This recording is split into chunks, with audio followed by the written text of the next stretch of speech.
Здравствуйте! Сегодня у нас опять тема по рисованию и перламутровое покрытие на торте. Перламутр можно нанести на мастичное покрытие или на любой стабильный крем. В данном случае я использую стабильный крем. Понятное дело, что торт нужно хорошо выровнять, постараться, потому что при покрытии перламутром потом дефекты очень сильно проявляются. Для того, чтобы нанести перламутр на торт, нужно купить специальную кисточку. Эта кисточка вообще предназначена для нанесения румян, пудры, то есть в косметических целях. Так как перламутровое покрытие мы будем делать с помощью кондурина, она идеально подойдет нам для работы. Кондурин у меня самый обычный, это просто белый жемчуг. На одноярусный торт надо иметь хотя бы 5-10 граммов. Но весь кондурин не будет использован, просто при работе он как бы распыляется, рассыпается. Потом его обратно можно смести в коробочку, собрать и пользоваться заново. Все достаточно просто. Если покрытие кремовое, торт должен быть холодным, только что из холодильника. Макаем кисточку в кондурин и мазками просто размазываем по торту. Эта кисточка настолько мягкая, что после нее не остается никаких следов абсолютно.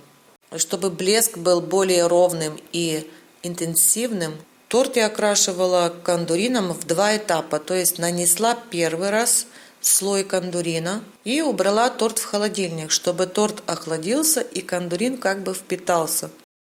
По второму разу делаем все то же самое. Проходимся снова кондурином, все места где-то, может быть, пропустили. И по второму разу уже блеск становится интенсивнее, красивее, ровнее. Весь лишний кондурин у меня падает на поднос и на стол. Я его спокойно могу собрать кисточкой обратно в коробочку и пользоваться снова.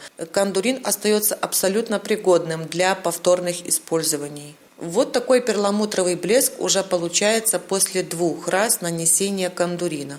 Чтобы было понятно, сразу покажу, как оно работает на мастике. Точно так же. Проходимся слегка влажной кисточкой и после этого наносим кондурин. И просто его растираем, размазываем по поверхности. Тоже получается прекрасный перламутровый блеск. Но на мастике даже более красивый эффект, потому что мастика более ровная, чем кремовое покрытие. Перламутровое покрытие можно делать разного цвета, абсолютно яркие цвета. То есть какой кондурин будете использовать. Ну и, конечно же, на таком покрытии можно спокойно рисовать. Нам нужно взять немного масла какао. Для одноярусного торта достаточно будет 1 грамма масла какао. Нужно его растопить. Нужно налить кипяток, поставить туда палетку вместе с маслом какао, подождать, пока оно растопится, там буквально полминутки. И добавляем тогда уже нужный краситель, которым будем рисовать. Меня спрашивали в прошлый раз, можно ли рисовать кондурином. Вот я специально в этом видео развела также кондурин. Кондурин прекрасно разводится с маслом какао, даже почти нету комочков. Не белый, это точно. Но в этом случае я рисовала, все-таки брала диоксид, потому что мне нужна была белая краска. И вот смотрите, какая разница между кондурином и диоксидом. Все-таки диоксид белее. Для сравнения посмотрите. С левой стороны рисунок кондурином, с правой стороны рисунок диоксидом. Отличие есть. Я думаю, на видео видно, что разница есть. В принципе, и тот приятный такой цвет. Чтобы сделать рисунок на торте, если вы не художник, я тоже не художник, нужно себе найти нужную картинку, с чего мы будем срисовывать. Легче всего рисовать это, когда срисовываешь. Рисовать нужно, конечно, на холодном торте, если у вас кремовое покрытие. Если мастичное, не имеет значения. У меня опять цветочная тема. Я буду рисовать цветы, которые похожи на цветы, которые есть в кружевах. Я выбрала себе подходящий рисунок в интернете, картинку, и по нему срисовываю цветок. Я начинаю рисовать всегда с крупных главных цветов. Мне так легче, а потом дорисовывается все мелкое, листочки, мелкие цветы. Цветок начинаю рисовать с края и продвигаюсь к центру. Сначала рисую большие лепестки, потом лепестки поменьше, центр. Это уже зависит, какой цветок у вас должен быть.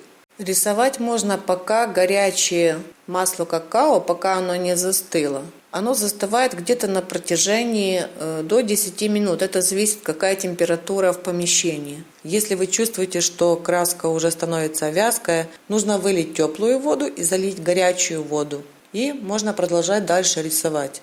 Также насчет кисточки. Кисточка тоже может забиваться этой краской, при том, что идет соприкосновение с холодным тортом. Масло какао тоже задерживается на кисточке и имеет свойство застывать. Кисточку тоже время от времени макаем в горячую воду и протираем салфеткой или чистым полотенцем.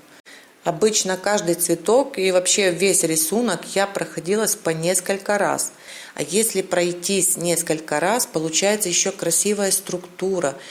И рисунок получается более похож на кружево как бы. Ну, это очень красиво. Не знаю, передаст ли камера, но если смотреть на такой рисунок вживую, это выглядит намного красивее, чем на видео.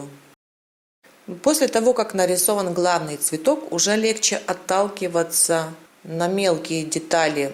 Здесь, в принципе, мне уже не нужна никакая картинка, как бы я уже сама смотрю, где лучше всего дорисовать листки и мелкие цветочки. Тут, в принципе, уже как у кого какая фантазия.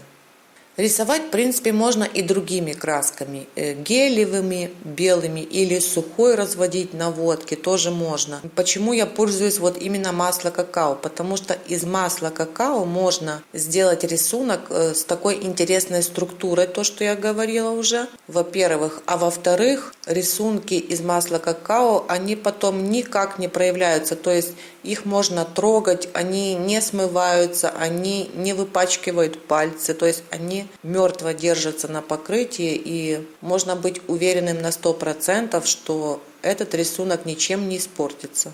Мне очень нравится вот такой метод украшения торта, перламутровое покрытие, белые цветы. А это выглядит достаточно эффектно и красиво.